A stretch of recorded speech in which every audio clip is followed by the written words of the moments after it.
Welcome to Success Superstars, episode number 137. This is your place for innovation and the blueprint for success for top performers just like you. My special guest today, Mr. Derek Taylor. Derek, welcome. Thank you, Mark. I'm excited to be here. Well, we're glad to have you on the show, and it's been too long since we've had you on. How long tell the audience just a little bit about yourself, how long you've been doing this, where you're based, and what you specialize in. Perfect. Yeah. So I am, I've been an agent since 2008.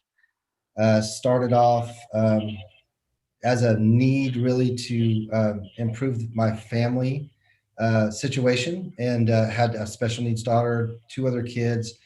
My wife was being way overworked, and I was working 80 hours a week in the finance industry. And my wife just kind of tapped me on the shoulder gently and said, "Hey, Derek, I need some help. I think this is getting crazy." So I said, "All right, we're going to move closer to your parents. Put the house on the market, or for sale by owner, because I'm super smart like that." And said it was going to be easy, and it wasn't easy. And then I had an agent that actually was really good at selling it and made it look easy. And then I said, "Well, I could do that." And so I got my license in 2008, moved here to a town I didn't know anybody at all, and just started working, and the market crashed. So it was... Yeah, 2008, you kind of picked the perfect year to start in real estate. Yeah. So I think, I don't know how religious anyone is, but for me, I believe that God put me in that position to humble me in many ways. And that was a lesson that was very hard to learn, but it was successful, and I learned it. And I started deciding that, not everything's going to just come to you easily. And if you wanted to be super successful, then you needed to do what nobody else was doing. And what I found was no one else was really tapping into technology at a higher level back then. Facebook was kind of brand new. I remember the office I was in, I did a Facebook class, and the room was just packed, and I had been there like a month. And I was just amazed that anyone wanted to hear anything I had to say about Facebook. But I had a great presentation. We talked about it. After it was over, I helped people out with their technology, and they gave me short sale leads that they didn't want to work. And so I just would work short sale leads and keep working short sale leads until... So you came from a place of contribution, giving back what you had, and in return they gave back to you. Exactly. Yeah. That was it was fun, because I got to pour into somebody's life that really had no business listening to anything I had to say. But I guess they didn't get the technology side of it. And for me, it clicked. I understood Facebook in a minute. Like, I knew how viral spread was going to work. Yeah. Well, starting in 2008, it reminds me of, even like coronavirus now, we can't control the market. We can't control what other people think of us, but we can control our own actions, our own thoughts, and our own business processes. So obviously you put some great processes in place. Well, yeah, thank you. So that's, again, it's all learned by failure. Everything that I learned as an agent, I learned because I failed at something and didn't ever want to do that again. So did you find, have you always had a mindset that you could recover from a setback, or was that something you had to learn because you had no other choice? So I think that my parents moved around a lot when I was younger, and that created this ability for me to be really resilient. Every 3 or 4 years, we'd move to a different state, to a different school. And that kind of forced me to gain that skill. It wasn't necessarily learned in business. It was just a life skill that I picked up. And I didn't even realize I was learning it, right? Until you get a little bit older and wiser. And that resiliency let me, because the cool thing about reinventing yourself all the time, every time you move, is that you can go ahead and make new mistakes, and no one's looking at you any differently about it, because they didn't know who you were in the first place. Right. Now, as you look back on your real estate career. Then I want to pivot to some of the current stuff we're working on. But as you look back, would you do anything different? Yeah, I would do a ton of stuff different. The biggest thing that I would do differently now than then was I would have spent a lot longer building a sphere of influence Mm, and a lot less time trying to find the next cool technology piece that was going to get me the business I wanted. got it.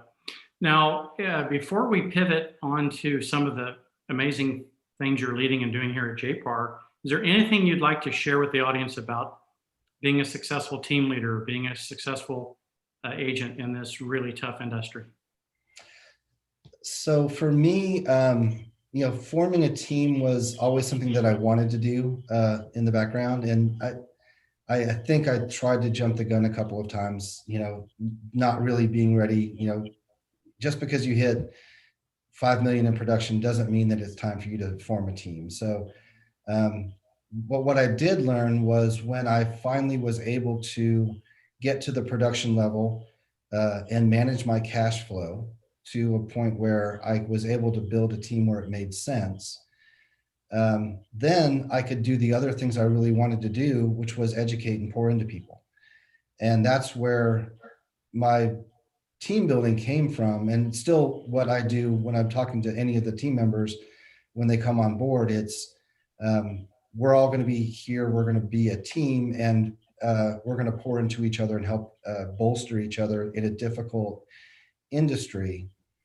And doing that creates that culture of, you'll know when someone isn't the right fit for your team. So Love it.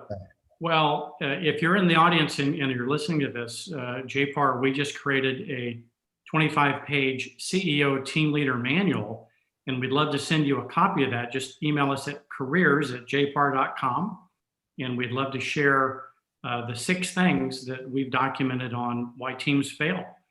There's 6 factors, and we've covered that in our CEO manual. So if you want that, just email us at careers@jpar.com. If you want to be a team leader, please download it and read it and make that the steps, the action steps for you to create your team. Don't do it like I did it.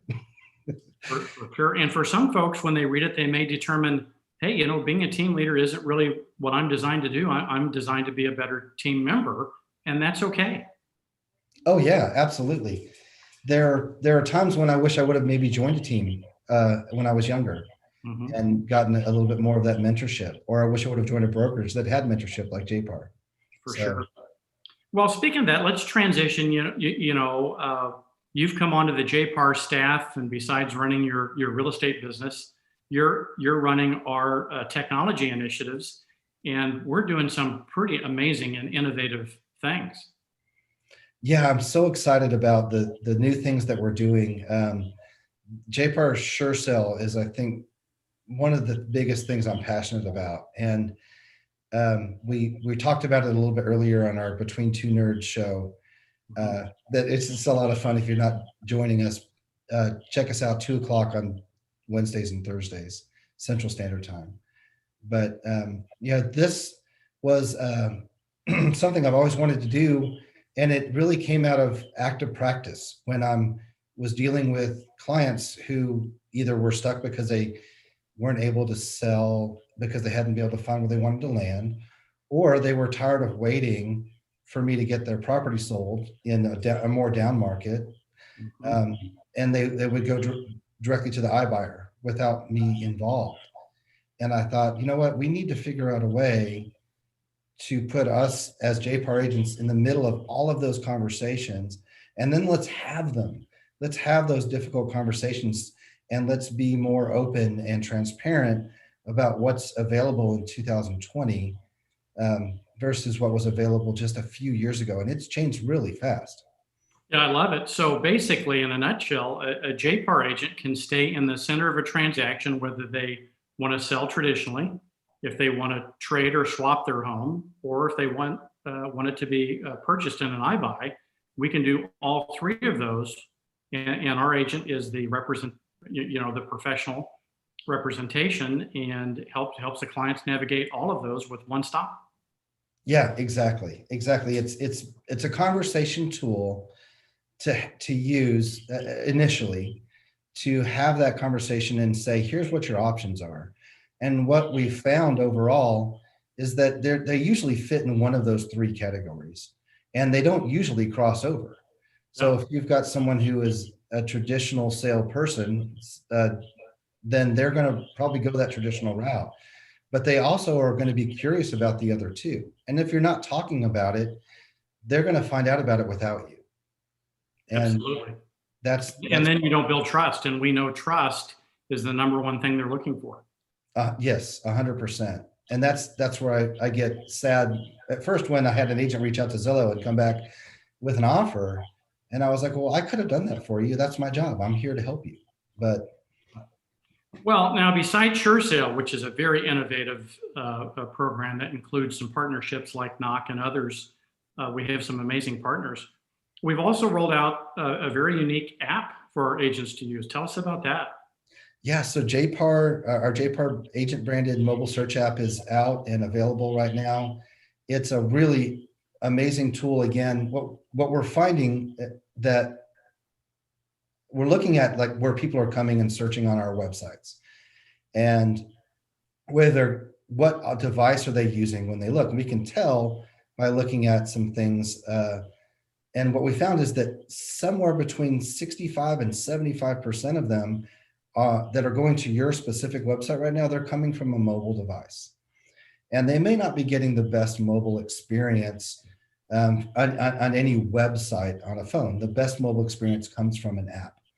So we wanted to create an app that was consumer focused, but that basically they were holding your business in their hand with the ability to reach out to you with one touch. They can search for all of the properties that are on the market. They can save them. They can favorite them. You can see what they're doing. And when they're ready for a showing, they just click a button, schedule a showing, and it lets you know. If they want more information, click a button. If they want to give you information, make notes about that property, they just type it in there and it all comes to you. How cool is that? Well, as we wrap up, is there anything you'd like to share with the audience about JPAR technology and our innovative approach to agent productivity solutions? Well, the biggest thing I want you guys to know is when we're bringing things out to you, number one, they've been vetted by a lot of people. But number two, the only reason that we're bringing you a new piece of technology is because we know it will help drive the number of transactions that you do as an agent. And that will increase your income and your success. So everything that we do as we roll it out, please know that we have thought really hard about what will this do to your business? How will this make you a better agent? And how many more transactions do you think you could possibly do if you adopted it, learned it, and used it effectively? So it's completely different than most every other brokerage who just throws every single vendor that wants to talk to you in the soup. We're actually looking at this and we're saying, is this something that will make our agents more productive? And will it either make them spend less time in front of their computer and more time in front of a client, or will it let them talk to more clients? And those are really the only things we look at. So, love it. It's very consistent with our values of productivity, service, and exceeding expectations. Absolutely. Absolutely. That's all we think about. Well, with that, Derek, I'm so grateful for you spending some time with us today and joining the show, and we'd love to have you back. I'll be happy to come back anytime, Mark. Thank you for having me. There you go. And that's a wrap for this episode of Success Superstars, and we'll see you soon on another episode.